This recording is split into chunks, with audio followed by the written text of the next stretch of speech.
Hi தங்கமே. என்னோட லைஃப்பில் நான் இனிமேல் பார்க்கவே கூடாது, இவங்க மூஞ்சியில் முழிக்கக்கூடாதுன்னு நினைக்கிறவங்க 2 பேர். ஃபஸ்ட்டு நான் ஒருத்தங்களை இந்த வீடியோவில் பேசுகிறேன். ஏன்னா கூட பிறந்தவங்க நம்ம மனசை எவ்வளோ காயப்படுத்துகிறாங்க, நம்ம கூட பிறந்தவங்கன்னு கூட நினைக்காம அவங்க நம்மளை நிறைய பேசிடுவாங்க. ஆனால் நம்ம அவங்களுக்காகவே நம்ம கூட பிறந்தவங்க அண்ணா நல்லா இருக்கட்டும், அவங்க லைஃப் வேறு ட்ராக்கில் போகுது, அதை நான் திருத்தி கொண்டுட்டு வரணும்னு மிகப்பெரிய ஆசைப்பட்டேன். இல்லை நான் இப்படி தான் இருப்பேன் அப்படி சொல்லி என்னை அடித்து காயப்படுத்தி என்னை ரொம்ப கஷ்டப்படுத்தினாங்க. அதையுமே ஒரு ஒரு இதாக நினைக்காம சரி நம்ம கூட பிறந்தவங்க தானே அப்படின்னு சொல்லிட்டு நான் பேசி புரிய வைக்க ட்ரை பண்ணி இது பண்ணேன். மறுபடியுமே நீங்கள் யாருன்ட்டு என்னோடய நம்பர் எல்லாமே பிளாக் பண்ணிட்டாங்க. அப்படி இருக்கிறவங்ககிட்ட ஒருத்தங்களுக்கு ஒரு வாய்ப்பு தான் கொடுக்க முடியும், மீண்டும் மீண்டும் நம்ம வாய்ப்பு கொடுக்கக்கூடாது. அதனால தான் என்ன மாதிரி நிறையா சிஸ்டர்ஸ் இருப்பீங்க. ஏன்னா அண்ணா நல்லா இருக்கட்டும், நம்ம கூட பேசுகிறவங்க நல்லா இருக்கட்டும்னு நினைப்பீங்க. இனிமேல் அப்படி நினைக்காதீங்க.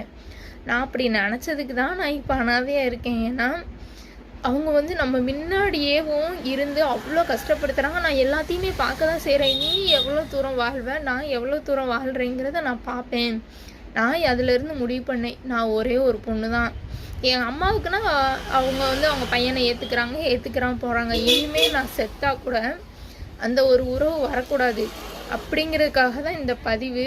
அப்படி அவங்க எனக்கு போகிற வழியில் வர்ற வழியில் ஏதோ ஒரு ஆக்சிடெண்ட்டே ஆகிட்டாலும் அந்த உறவு இனிமேல் என்னோடய லைஃப்பில் எதுக்குமே வரக்கூடாதுன்னு நான் ஃபைனலாக முடிவு பண்ணி வச்சுருக்கேன். ஏன்னா அவங்க என்னை அடித்து மறுபடியும் நான் அவங்கக்கிட்ட பேசி நம்ம திருத்தி கொண்டு வருவோம், ஏன்னா அவங்க கெட்ட வழியில் போகிறாங்கன்னு சொல்லி மறுபடியும் கொண்டுட்டு வந்ததுக்கப்புறம் இல்லை எனக்கு அதுதான் பிடிச்சிருக்கு, நான் அப்படி தான் போவேன் அப்படின்னு போயிட்டாங்க. திரும்ப வந்தால் நான் எப்படி ஏற்றுக்கிருவேன்? அதனால அந்த ஒரு உறவு எனக்கு வேண்டாம், நான் ஒரு பொண்ணாகவே இருந்துக்கிறேன் அப்படிங்கிறதுக்காக தான் இந்த பதிவு. என்னோடய லைஃப்பில் நான் மறந்துட்டாலும் இந்த வீடியோ யூடியூப்லேயும் சரி இன்ஸ்டாவிலையும் சரி இருக்கும்ல, அதை நான் பார்த்துக்கிருவேன்ல. நான் மறந்து என் மனசு மாறிடுச்சுன்னா அன்றைக்கி நம்ம இப்படி பேசணுமேன்னு என்னை ஞாபகப்படுத்திக்கிறதுக்காக தான் இந்த ஒரு வீடியோ. அதே மாதிரி நீங்கள் யாருமே நம்ம கூட பிறந்தவங்க நல்லவங்க தான் நினச்சிடாதீங்க. நான் கூட முன்னாடி ஒரு வீடியோ போட்டிருந்தேன், என்றைக்குமே நம்ம கூட பிறந்தவங்க தான் நமக்கு அப்படின்னு. என்னோடய லைஃப்பை அழித்ததே அவங்க தான். எல்லாமே எனக்கு தெரிஞ்சு தான் நான் இவ்வளோ பொறுமையாக இருக்கிறேன். ஏன்னா இனிமேல் அவங்க எனக்கு வேணாம்.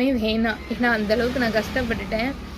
கண் கலங்கிறதுக்கு காரணமே நான் இவ்வளோ போல்டாக இல்லை.